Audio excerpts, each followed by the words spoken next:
인생의 황금기는 지금이다. 안녕하세요. 굿나잇 책방입니다. 오늘은 법륜 스님의 인생 수업을 보도록 하겠습니다. 이 책은 남은 인생을 후회 없이 행복하게 살고 싶은 당신을 위한 인생 지침서이며 총 6장으로 구성되어 있습니다. 1장. 지금 당신은 행복합니까? 2장. 생로병사로부터 자유로워지는 법. 3장. 사흘 슬퍼했다면 그것으로 충분하다. 4장. 아픈 인연에 매듭을 풀다. 5장. 인생 후반전. 즐겁고 행복하게 일하는 법. 6장. 잘 물든 단풍은 봄꽃보다 아름답다. 나이 들면서 얻은 것과 잃은 것. 모든 것은 변해갑니다. 그런데 예전 생각만 하고 지난 것을 고집하면 거기에서 괴로움이 생깁니다. 어릴 때 우정으로 뭉쳤던 친구들도 세월이 가면 자기 살기 바빠서 흩어지기 마련입니다. 그러다 보면 예전처럼 모여도 반갑게 만나지 못하고 시들합니다.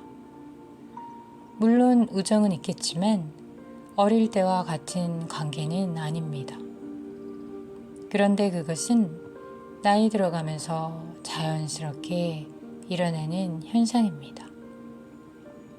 최근에 보니까 제가 필요할 때 마음 놓고 소주 한 잔 마실 친구가 없더라고요.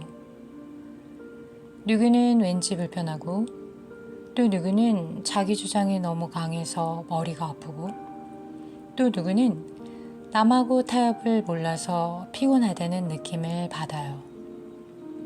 주위에 사람이 자꾸 줄고 진심으로 만날 수 있는 친구가 줄어드는 듯합니다.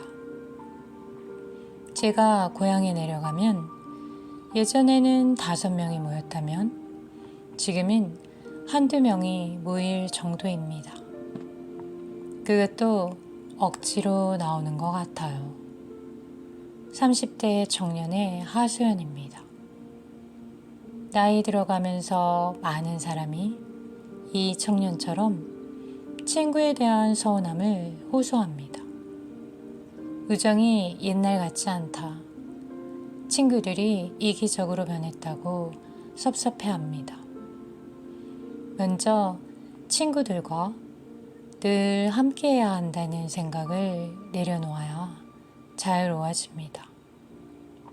같이 있으면 대화할 수 있어서 좋고 혼자 있으면 혼자 있어서 좋아야 합니다. 그러면 곁에 사람이 있든 없든 아무런 상관이 없고 언제 만나든 편할 수 있어요. 오는 사람 막지 말고 가는 사람 잡지 말라는 말이 있습니다.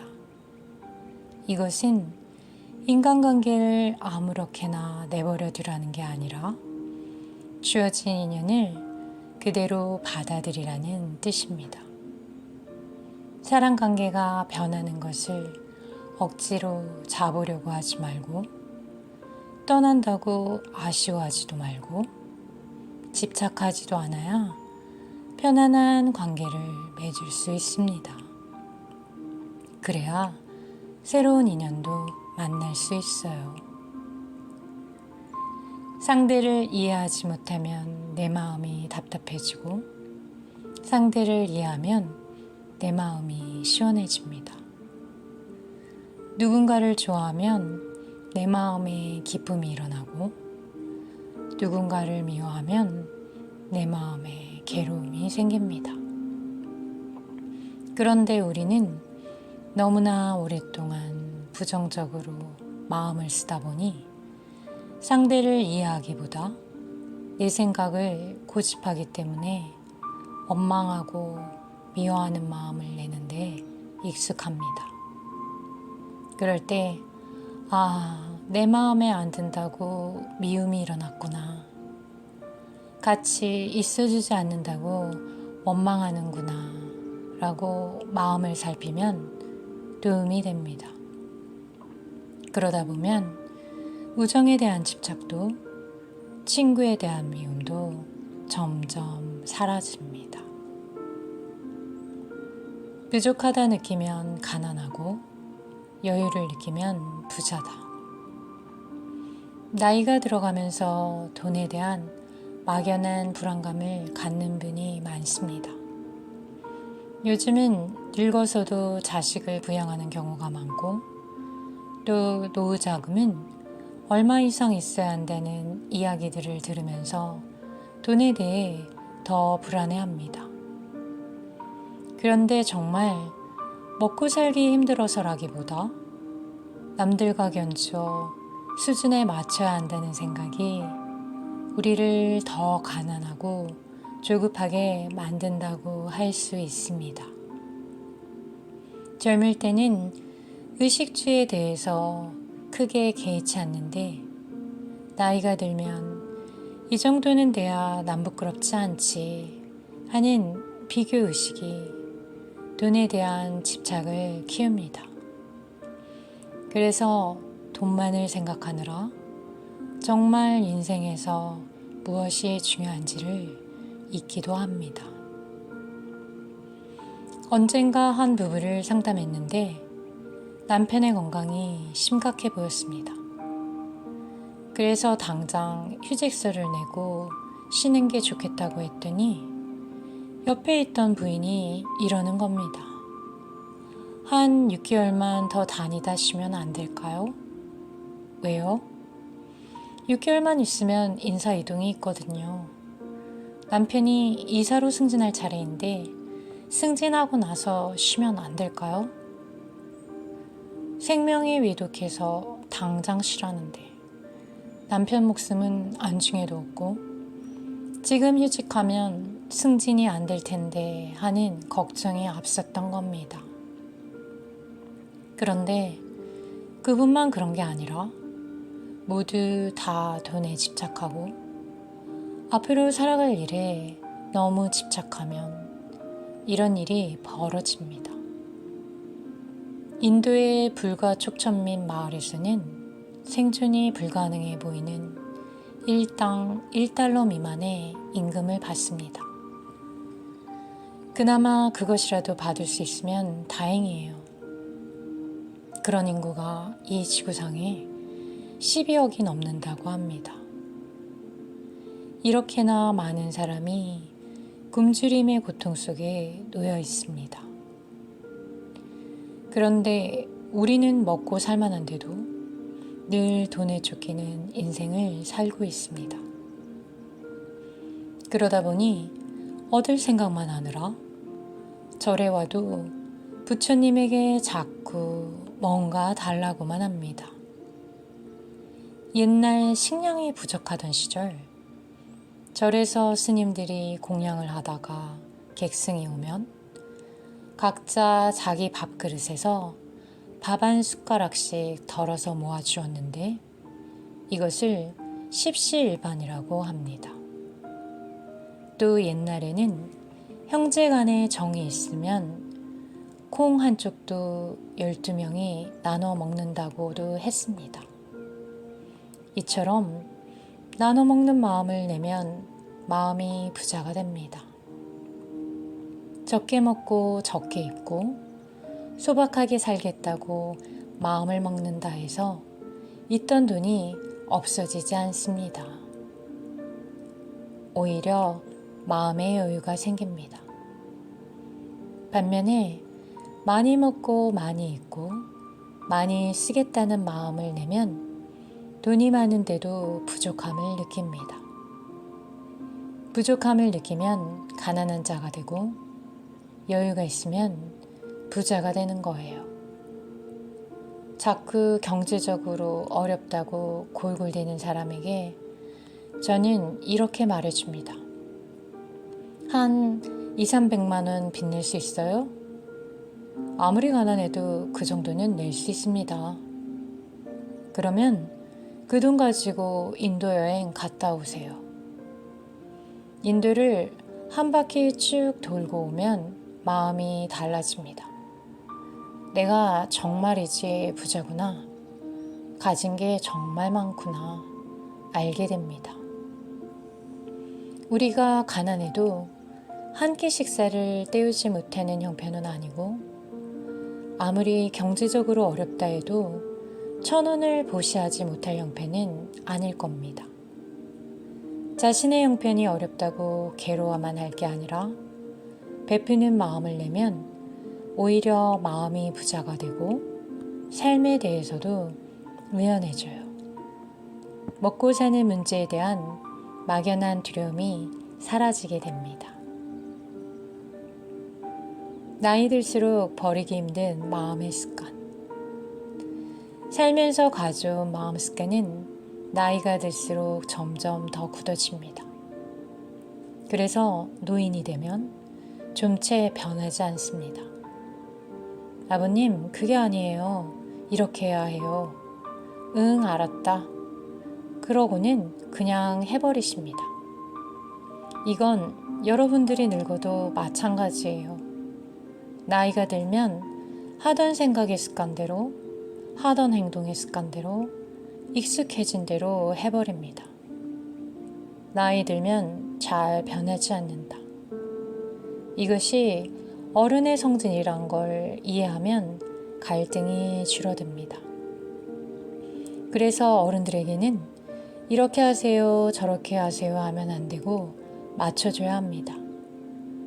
자녀들이 시골에 계시는 부모님과 갈등을 빚는 것도 부모님의 일하는 습관을 이해하지 못해서입니다.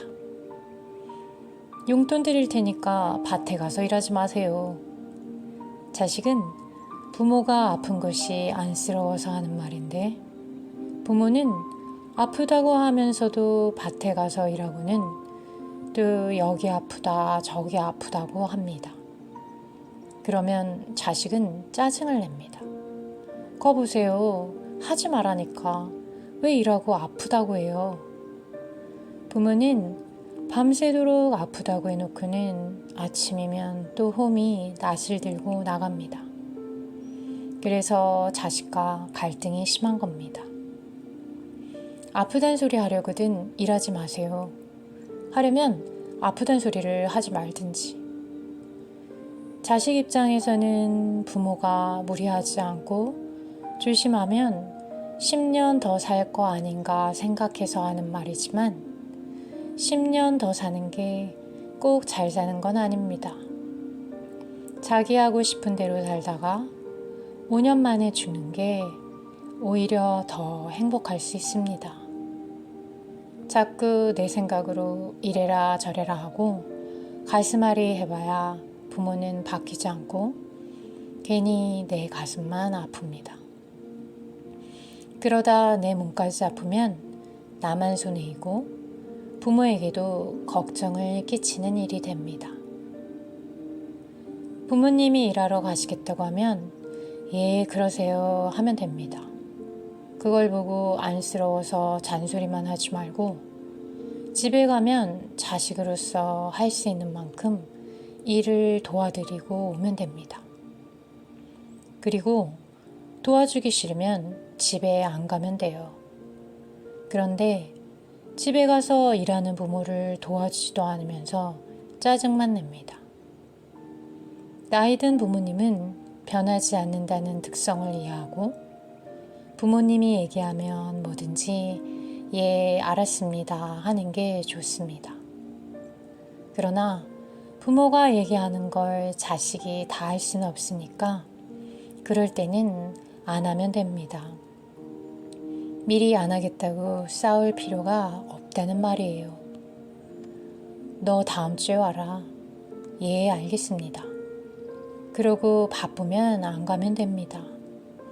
이번 주에 바빠서 못 가요. 왜 자꾸 오라 그래요? 이러면서 부모에게 짜증내지 말라는 겁니다. 예, 알겠습니다란 말은 부모님 마음을 알겠다는 거예요. 그래서 내가 특별한 일이 없으면 가고 일이 있으면 죄송합니다 하고 안 가면 됩니다. 내 생각을 고집해서 굳이 부모와 다툴 필요가 없어요.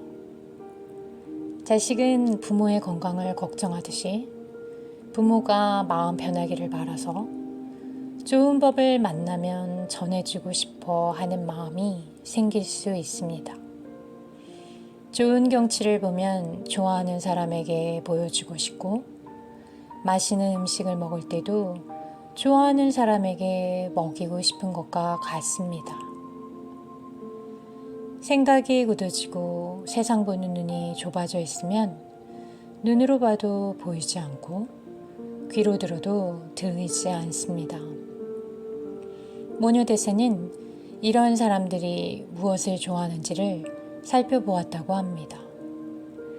광대가 춤추고 노래하니까 펄쩍펄쩍 뛰고 좋아하는 걸 발견하고는 그때부터 표주박을 들고 1인 광대극을 했습니다. 그러면서 이 세상에 집착을 끊고 좋은 일이든 나쁜 일이든 나무아미타불을 부르도록 가르쳤습니다. 부모님의 마음이 편해지도록 법문을 정하는 것도 나이 든 사람의 특징과 부모님의 근기를 잘 따져서 지혜롭게 해야 합니다. 내 생각으로 이 좋은 걸 왜 안 받아들이지? 할 게 아니라 조금이라도 쉽게 이해할 수 있는 방법을 찾더라도 부모가 받아들이고 안 받아들이는 것에 집착하지 않는 게 필요합니다. 잘 물든 단풍은 봄꽃보다 아름답다. 봄에는 상가들의 온갖 꽃이 아름답게 피어납니다. 꽃만 아름다운 게 아니라 봄철에 새로 움트는 새싹들도 참 아름답습니다. 새싹들은 여름에 무성해지다가 가을이 되면 단풍이 들고 결국은 가랑잎이 돼서 떨어집니다.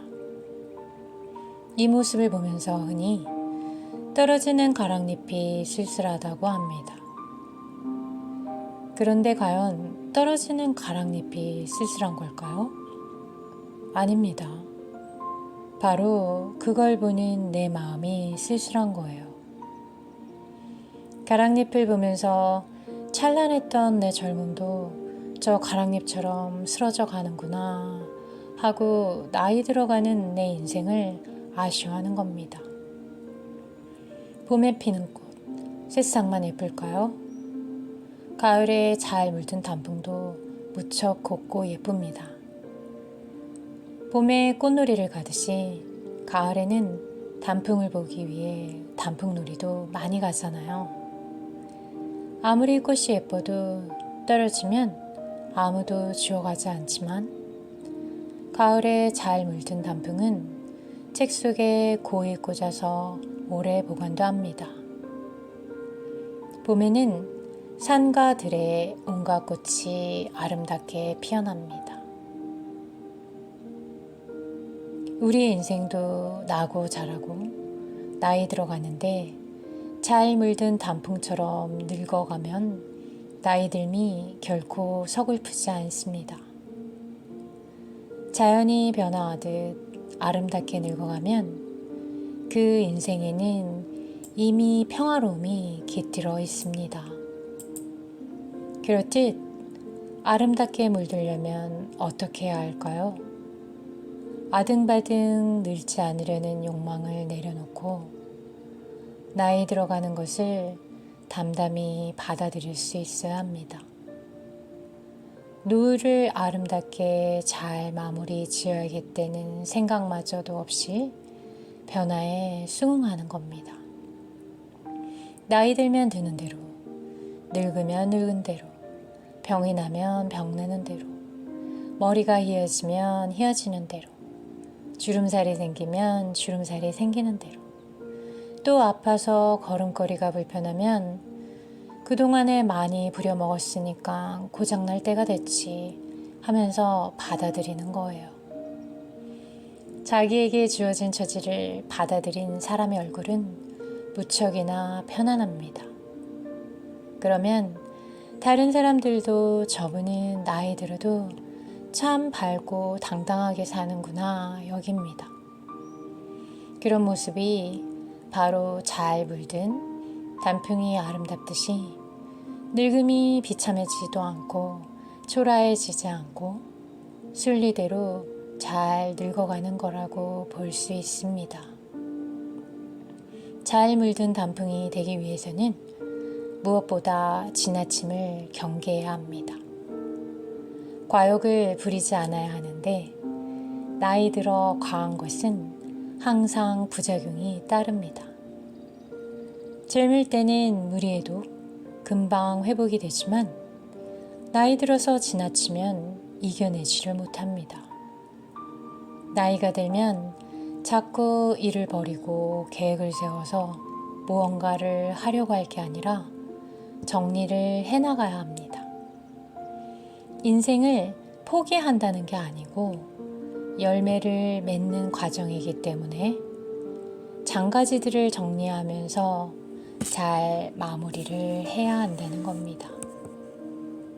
또한 나이 들어감을 한탄하거나 나이를 인정하지 않고 젊어지려고 애쓰는 게 아니라 단풍처럼 물들어가 있는 나를 차분하게 바라보고 받아들이는 여유를 가질 필요가 있습니다. 그러면 자연스레 욕심을 하나하나 내려놓을 수 있게 됩니다. 마음의 옳은 습관을 바꾸는 기도. 우리의 삶이란 인생에 어떤 일이 일어나느냐에 따라 결정되는 것이 아니라 어떤 태도를 지니느냐에 따라 결정됩니다. 흔히 운명론을 말하지만 그 운명도 내 자신이 만듭니다. 어떤 일이 내 생에 주어지는가가 운명이 아니라 그것에 어떻게 대처하고 해결하느냐가 운명입니다. 하늘에서 복의 비가 내리는데 중생은 다 제 그릇 따라 양식을 얻어간다는 말이 있습니다. 그래서 같은 법문을 듣고도 크게 얻어가는 사람도 있고 적게 얻어가는 사람도 있습니다. 그럴 때 그 덕은 다 자기 덕이라는 겁니다. 마음의 문을 연 사람은 기쁨을 얻고 조금 열면 조금 얻고 열지 못하면 얻지 못하는 거예요. 우리가 마음의 습관을 바꾸어서 인생을 바꿔보려면 어떻게 해야 할까요? 첫째는 이치를 먼저 알아야 합니다. 법문을 듣는 것은 이치를 알기 위함입니다. 마음을 이렇게 써서 이런 괴로움이 생겼구나. 이걸 고치면 내가 이 괴로움에서 벗어나겠구나 하는 것을 아는 거예요. 만약 화를 냈다면 내가 왜 화를 냈을까 하고 자책하는 것이 아니라 내가 화가 났구나 알아차리고 다음부터는 안 내야지 하는 겁니다. 그래도 또 화를 내면 또 화를 냈구나 다음에는 안 내야지 해야 합니다. 100번을 화내도 다음에는 안 내야지. 이렇게만 할 뿐이지 어제 화낸 것을 오늘 얘기할 필요가 없습니다. 어제 낸 화를 후회하고 따지면 인생 낭비예요. 그러니까 물을 길어 오다가 넘어져서 쏟았을 때 쏟아진 물을 아까워할 게 아니라 빨리 다시 물을 기르러 가야 합니다. 그것이 지나간 일을 두고 후회하거나 자책하지 않고 앞으로 나아가는 길입니다. 그래서 과거로 돌아가지 말고 앞으로 나아가는 걸 자꾸 연습해야 합니다. 그런데 이치를 알아도 해결이 안 되는 게 있습니다. 바로 오랜 삶의 습관이 우리의 발목을 잡기 때문인데 이것을 해결하기 위해서는 꾸준히 정진을 해야 합니다. 즉, 기도를 해야 합니다. 정진이라고 하든 기도라고 하든 수행이라고 하든 명상이라고 하든 그 이름이 중요한 게 아니고 바른 길을 알았는데 현실에서는 그렇게 되지 않는 자기를 늘 점검하면서 잘못한 것은 참회하고 다시 나아가는 정진을 꾸준히 하는 겁니다. 그 정진의 힘이 있어야 오랜 마음의 습관을 이겨낼 수가 있습니다. 매일 아침에 일어나면 정진부터 1시간 하는 게 좋습니다. 몸을 위해서 아침에 세수하고 머리 빗고 화장하고 밥 먹고 옷 입듯이 그것의 10분의 1만이라도 행복을 가져오는 마음 닫기에 투자하면 인생의 문제를 해결할 힘이 생깁니다. 여기까지입니다. 행복한 인생을 위해 따로 준비할 것은 없습니다. 모든 문제는 내 마음으로부터 비롯되니 지금 이 순간 스스로 행복을 찾으면 됩니다.